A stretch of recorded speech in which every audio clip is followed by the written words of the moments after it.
UP Meerut से breaking news. नमस्कार, आदाब। मैं शहजाद खान सच वानी लाइव न्यूज से आपके लिए लाए हैं ताज़ा अपडेटिंग। एक नज़र खबर पे। जानकारी के अनुसार आपको बता दें, विद्युत विभाग में वर्षों से कार्यरत आउटसोर्स कर्मचारियों की सेवा समाप्त। अनिश्चितकालीन धरने पर बैठे सैकड़ों कर्मी। मेरठ 6 मई 2025। पश्चिमांचल विद्युत वितरण निगम लिमिटेड (PVVNL) के अंतर्गत मेरठ डिस्कॉम में 10 से 18 वर्षों से कार्यरत सैकड़ों आउटसोर्स कंप्यूटर ऑपरेटर, कुशल व अकुशल श्रमिक अब बेरोजगारी की कगार पर पहुंच गए हैं। विभाग की नई नीति के तहत करीब 25% कर्मचारियों की सेवाएं समाप्त कर दी गई हैं, जिससे कर्मचारियों में भारी आक्रोश व्याप्त है।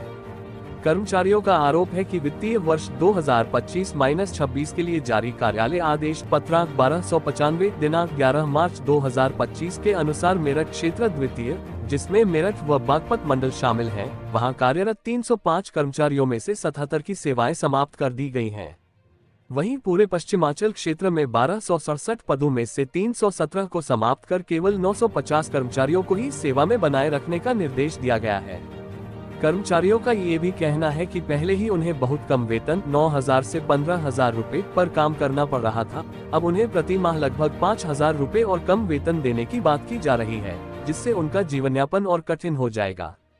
आक्रोशित कर्मचारियों ने बताया कि यह निर्णय मुख्यमंत्री योगी आदित्यनाथ की उस घोषणा के भी विरुद्ध है, जिसमें कहा गया था कि आउटसोर्स कर्मचारियों को हटाया नहीं जाएगा, बल्कि उन्हें आउटसोर्स निगम में समाहित किया जाएगा और न्यूनतम वेतन 16,000 से 20,000 रुपए तय किया गया था। इन फैसलों के विरोध में समस्त आउटसोर्स कर्मचारी 5 मई 2025 से हाईगल परिसर निकट पराग मिल्क पार्लर में अनिश्चितकालीन धरने पर बैठ चुके हैं।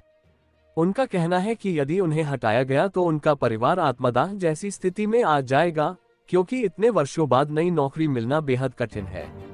कर्मचारियों ने सरधना विधायक श्री अतुल प्रधान से पत्र लिखकर मांग की है कि वे इस मामले में हस्तक्षेप करें और उनकी नौकरियां बचाने व वेतन को यथावत बनाए रखने के लिए ऊर्जा विभाग पर दबाव बनाएं। परिचय है मेरा कि भैया जी, यहाँ पे हाईडिल में वैकेंसी कम करी गई है, मेरे पद पे किसी और को रखा गया, उसके पद पे किसी और को रखा गया। मेरा परिचय ये है कि मेरे पद पे किसी को ना रखा जाए। मैं अगर नहीं हूँ तो अलग बात है, क्योंकि जब मैं अपने पद पर परिचित हूँ तो मेरे पद पे किसी को नहीं रखना चाहिए। आज क्या ये सब क्या है कि ऊपर से सब सेटिंग चल रही है सबकी। अब नाम तो मैं खोलूंगा नहीं, लेकिन सबकी सेटिंग ऊपर से है। कोई किसी से फ़ोन करा रहा, कोई फर्जी फ़ोन करा रहा है, वहाँ बैठे हुए फर्जी फ़ोन भी कर रहे हैं कि हमारा बंदा रखना चाहिए, जबकि कोई ऐसे आदेश नहीं है। भैया मैं अकुशल के पद पर हूँ, चपरासी के पद पर। जो मेरे बंदा रखा गया है तो चपरासी पद पे नहीं है था, वो अकुशल में था, बाबू में था। लेकिन मेरे पद से मुझे हटाकर उसे वो पद दे दिया गया, मुझे बाहर कर दिया गया। अच्छा, क्या क्या आप लोगों ने? भैया जी, आज हमने ये करा है कि हमने माननीय अतुल प्रधान जी हमारे बीच में आए थे, उन्हें हमने बुलाया था, उन्होंने थोड़ा हमें आश्वासन दिया है, उस वजह से हम थोड़ा शांत हैं। बस ये हम ये चाहते हैं कि हमारे साथ गलत ना हो। आप परिचय दीजिए और आज क्या प्रोग्राम किया गया है? जी, मैं दीपक ठाकुर बोल रहा हूँ। मैं कंप्यूटर ऑपरेटर यूनियन में हूँ, कंप्यूटर ऑपरेटर प्रकोष्ठ में महामंत्री हूँ। हमारा जो प्रकोष्ठ है ये निविदा संविदा कर्मचारी सेवा समिति के सानिध्य में काम कर रहा है। जो हड़ताल हो रही है वो इस विषय पर हो रही है। हड़ताल का मेन कारण मैं बता देता हूँ। पिछले 1-1.5 महीने पहले एमडी मैडम ने हमारे पिछले साल 1267 ऑपरेटर कार्य कर रहे हैं पूरे पश्चिमांचल में। पश्चिमांचल में 11 जोन है, जिसमें से लगभग 317 ऑपरेटर कम कर दिए हैं। और ये कम किए हैं उन्होंने बगैर किसी कारण के, बगैर किसी लिखित में ऑर्डर दिए, सिर्फ वर्बली ये ऑर्डर दिए गए हैं। और अभी सुनने में आया है कि पिछले महीने से ही कि ऑपरेटरों की तनख्वाह भी कम करी जा रही है। जो कैटेगरी हमारे पिछले 3-4 साल पहले चीफ साहब ने बनाई थी, ABC कैटेगरी, जिसमें सीनियरिटी के अकॉर्डिंग लोग काम कर रहे थे, इसमें A कैटेगरी को बिल्कुल ख़त्म कर दिया गया है। यानी कि जो लोग 15-15, 20-20 साल से काम कर रहे हैं उनको बिल्कुल उनकी तनख्वाह 8 से 10,000 रुपये कम कर दी गई है। 8 से 10,000 रुपये कम करने का मतलब है केवल 10 से 12,000 रुपये उनकी जेब में आएंगे। और आजकल 10 से 12,000 में क्या होता है, स्कूल की फ़ीस है, बच्चों का है, और किसी ने लोन ले रखा है, EMI है, महंगाई इतनी चल रही है, तो इस दौर में तो गुजारा होता नहीं है। और इसकी कोई सुनवाई भी नहीं है। हमने 1.5 महीने पहले एमडी मैडम को ज्ञापन दिया था, 15 दिन का समय मांगा था कि 15 दिन का समय हम दे रहे हैं, आप हमारी बातों को सुनिए, हमें समय दीजिए, लेकिन उस पर भी कोई कार्रवाई नहीं हुई। हमने पिछले सैटरडे तीसरा नोटिस दिया है एमडी मैडम को, जिस पर अभी तक कोई कार्रवाई नहीं हुई है। हम 5 तारीख से अनिश्चितकाल की धरने पर बैठ गए हैं, कार्य बहिष्कार कर रहे हैं, और जब तक हमारी मांगें पूरी नहीं होती हैं हम इसी तरह से बैठे रहेंगे। आज हमारे बीच में माननीय अतुल प्रधान जी आए थे, उन्होंने हमारा समर्थन देने का वादा किया है, समर्थन भी दिया है, और कहा है कि मैं आपके इस मुद्दे को विधानसभा सदन में उठाऊंगा। और बाकी हम प्रयास कर रहे हैं, हर स्तर से प्रयास कर रहे हैं, लेकिन हमारी मांगें सिर्फ यही हैं जो मैं आपके माध्यम से ये पूछाना चाह रहा हूँ कि जितने भी ऑपरेटर काम कर रहे हैं उनकी तनख्वाह कम ना की जाए, क्योंकि इस महंगाई के दौर में तनख्वाह कम करने का मतलब उनके हितों का नुकसान करना है।